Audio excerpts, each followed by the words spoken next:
Once again, Super has taken my heart and left me speechless. What's up, guys? I'm Lester here, and today we're going to be talking about episode 35 of Dragon Ball Super. Vegeta turned power into anger, turned anger into power, Vegeta's all-out battle. And this episode, guys, last week I said that episode 34 was my favorite episode in terms of excitement and the hype, but I don't know if I'm gonna keep that or change that because after watching this episode, I think now this episode is actually my favorite in terms of hype and excitement. Because man, did this episode have the hype in it? Yes, the hype was just ultimate Super Saiyan God level in this episode, boy. Yeah, man, this episode had me jumping the whole time. I'm really excited right now, so I might talk a little bit weird in this video. Sorry for that, but I am so excited.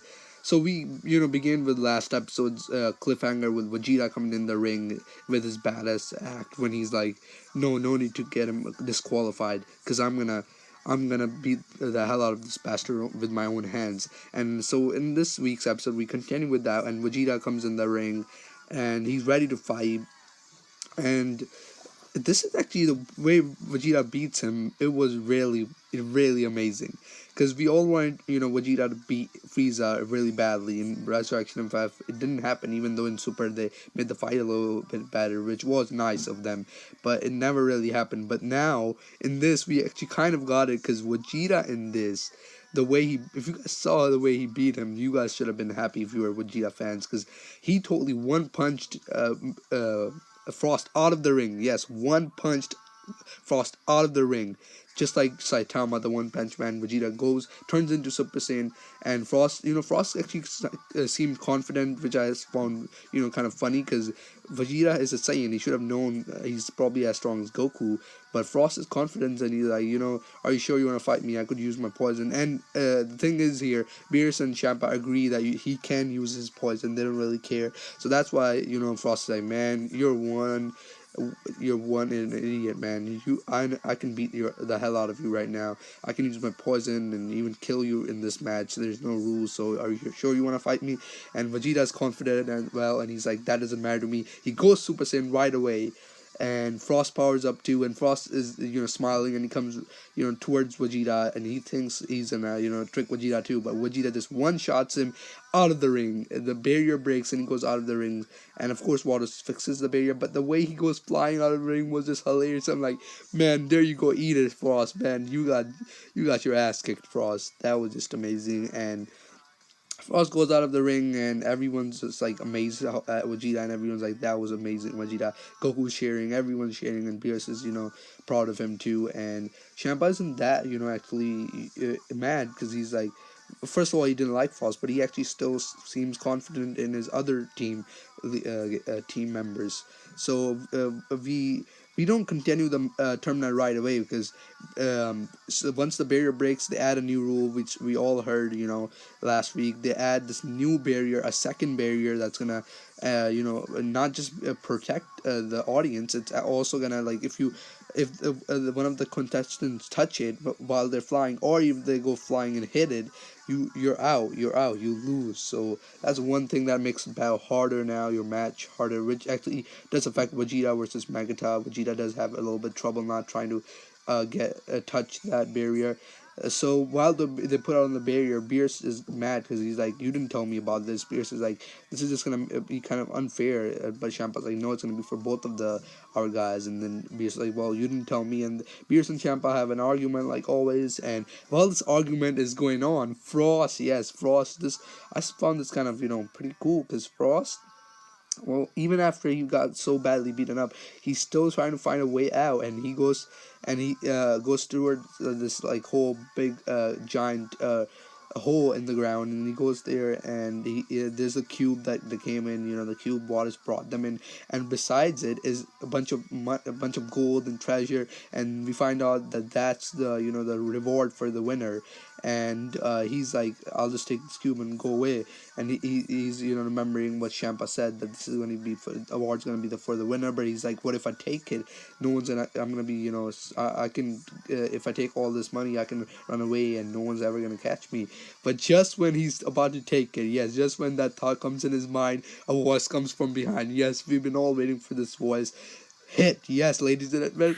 My boy Hit finally speaks, and this was just amazing. I know I'm excited, but seeing Hit, hearing his voice and finally seeing him in action. I mean, we pretty much saw him in action in this episode because when Frost is taking about to take all the treasure, Hit is like stop, and that was just amazing. And the way he approaches Frost and the music is the same music that came on Champa the first time.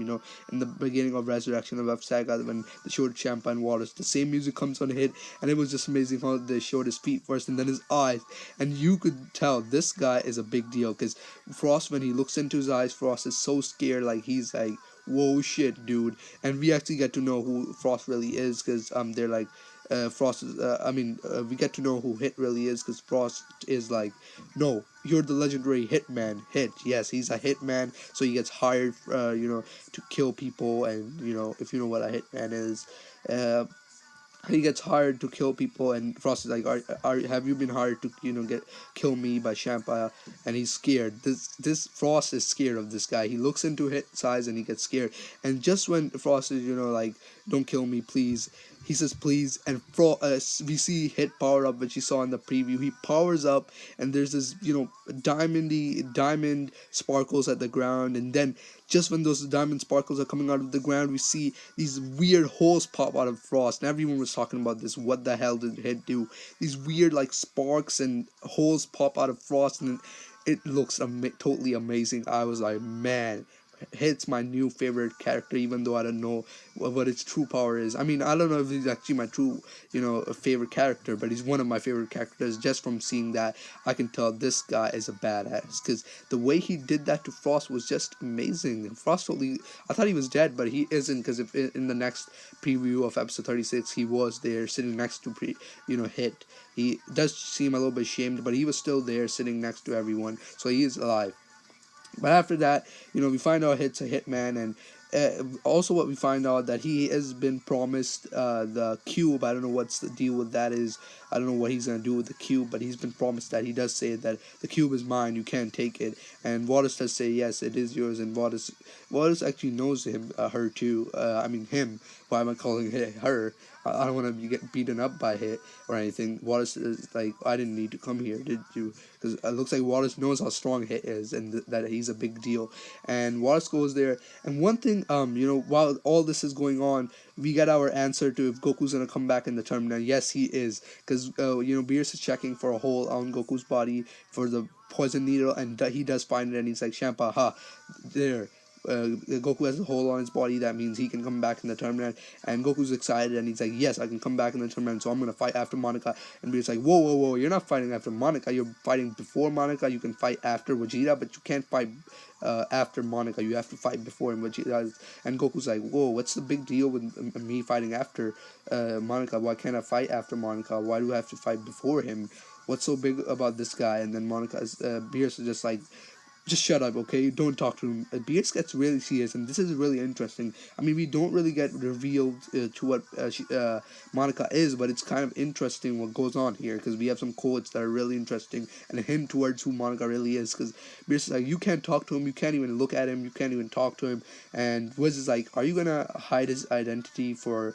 How long are you gonna hide his identity? His real, true identity, his true nature. And this is really interesting. What does Viz mean by that? Like, who is this? Now, by what Viz said that makes me really interested. That this guy's a really big deal. His true identity is something really interesting.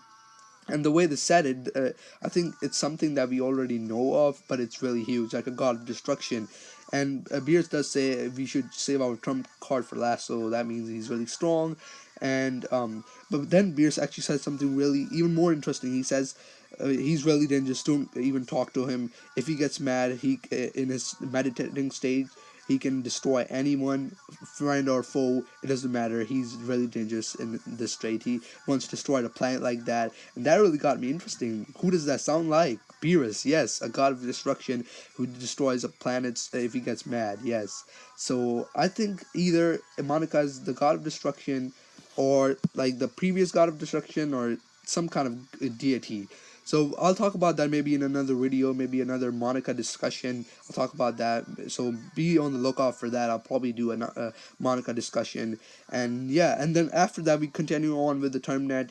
And now the next fighter that we have is Megata. And Champa, like I said before, is pretty confident in his fighters. He's like not really mad that Frost lost, and um, he's not even mad that he's like, okay, Goku can come in, I'm fine because I'm confident in my guys. And when he says my next fight is Megata, he seems pretty confident and he's smiling. And Megata is a cool guy. He totally isn't like Butama because he seems pretty wicked. He comes in, he's drinking lava, and that's pretty cool. He looks awesome. I cannot wait to see him more in action. In this episode we get to see him in action. He drinks lava, comes in the ring, and Vegeta is kind of like, what the hell is this guy? But Megata's a really cool guy. So he's, the guys are arguing about him being a robot, but he's not a robot. He's from this planet of robot humanoid guys on Universe 6, and the guys of Universe 7 are like, we don't have that in our universe, but the guys from Universe 7 are just Universe 6 are laughing, and they're like, well, we do. They're not robots. They're they look like robots, but they're people. They're aliens.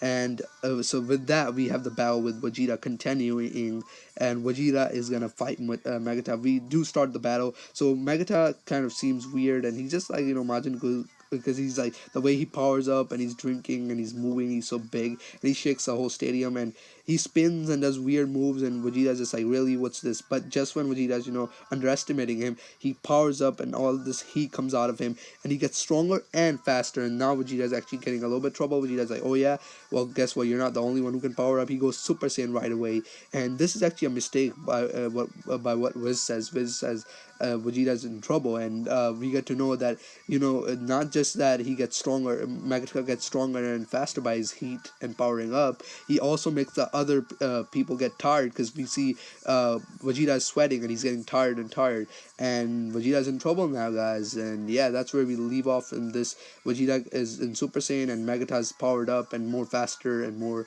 stronger, and Vegeta's in trouble. So next week, we looks like Vegeta's gonna go all out against Megata. So this won't be like Goku versus Batama, like a boring battle.